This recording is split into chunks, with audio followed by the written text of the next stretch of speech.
হাই hello' নমস্কাৰ welcome back to my Manas K YouTube channel. আজি মই আপোনালোকৰ ওচৰত আপোনালোকৰ most demanded topic cut off, যিহেতু আপোনালোকৰ ফালৰ পৰা বহুতো কল মেছেজ কৰিছিল মোক কাট অফৰ বিষয়ে ভিডিঅ' বনাব লাগে, সেয়ে আপোনালোকৰ অনুৰোধ ৰক্ষা কৰি মই আপোনালোকৰ ওচৰত ভিডিঅ' আকাৰত কাট অফ লিষ্ট এখন বনাই আনিছোঁ।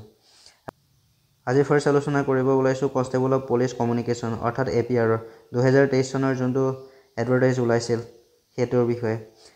সেই বিষয়ে আলোচনা কৰাৰ আগতে যদি আপুনি মোৰ চেনেলটো এতিয়ালৈকে ছাবস্ক্ৰাইব কৰা নাই বা আপুনি প্ৰথমবাৰ দেখিছে, প্লিজ চেনেলটো ছাবস্ক্ৰাইব কৰি দিব আৰু কাষত থকা বেল আইকনটো বজাই দিব।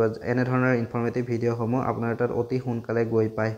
কাট অফৰ বিষয়ে আলোচনা কৰাৰ আগতে আমি কোনটো কেটেগৰীত কিমান পোষ্ট আছিল সেই বিষয়ে আমি আলোচনা কৰি লওঁ আহক। আৰু APRৰ নতুন এডভাৰটাইজ ওলাইছিল 2023 চনত আৰু টোটেল পোষ্ট আছিল তেতিয়া 204। APR কমিউনিকেশ্যন আছে, সেই পোষ্টটোৰ গ্ৰেড পেটো অলপ বেছি 6200, অৰ্থাৎ ABUBৰ 5600, অৰ্থাৎ 600 ৰুপিজ বেছি বাকী ABUB পোষ্টবিলাকতকৈ।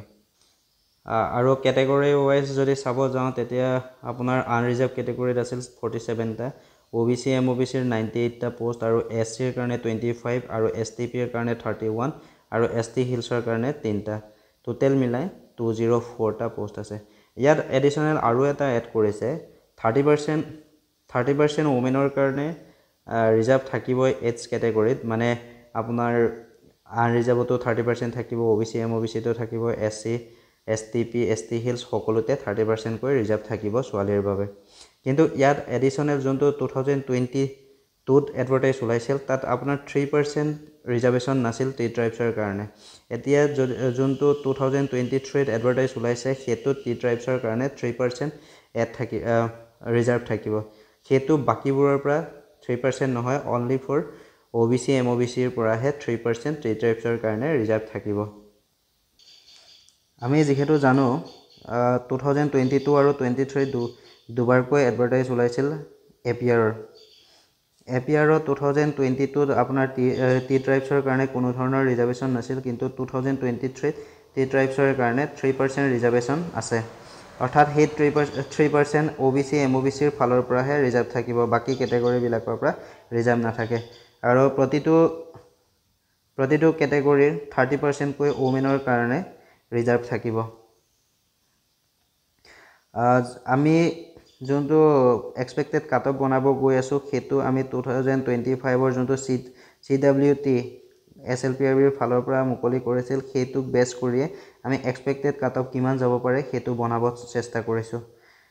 আপোনাৰ UR কেটেগৰীৰ মেল কেণ্ডিডেটৰ কাট অফ গৈছিল 69.53 আৰু এক্সপেক্টেড ফাইনেল কাট অফ যাব পাৰে 74ৰ পৰা 75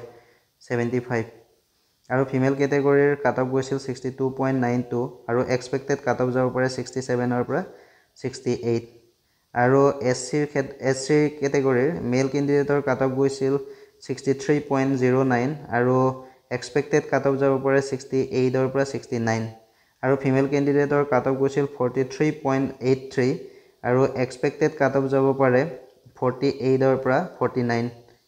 STP কেটেগৰীৰ মেল কেণ্ডিডেটৰ কাট অফ গৈছিল 66.24 আৰু এক্সপেক্টেড কাট অফ যাব পাৰে ফাইনেল আপোনাৰ 71ৰ পৰা 72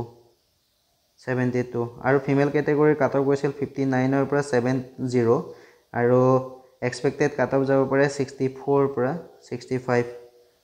যিহেতু পোষ্টৰ সংখ্যা তেনেই কম আছিল। ST হিলছৰ মেল কেণ্ডিডেটৰ কাট অফ গৈছিল 58.20 আৰু এক্সপেক্টেড কাট অফ যাব পাৰে 62 to 63 আৰু ফিমেল কেণ্ডিডেটৰ কাট অফ গৈছিল 55.13 আৰু এক্সপেক্টেড কাট অফ যাব পাৰে 60ৰ পৰা 61 আৰু OBC MOBCৰ ক্ষেত্ৰত মেল কেণ্ডিডেটৰ কাট অফ গৈছিল 65.48 আৰু এক্সপেক্টেড কাট অফ যাব পাৰে 69ৰ পৰা 70 আৰু ফিমেল কেণ্ডিডেটৰ কাট অফ গৈছিল 46.63 আৰু এক্সপেক্টেড কাট অফ যাব পাৰে 51ৰ পৰা 52। টি ট্ৰাইবছৰ ক্ষেত্ৰত মেল কেণ্ডিডেটৰ কাট অফ গৈছিল 65.48 আৰু এক্সপেক্টেড কাট অফ যাব পাৰে 70ৰ পৰা 71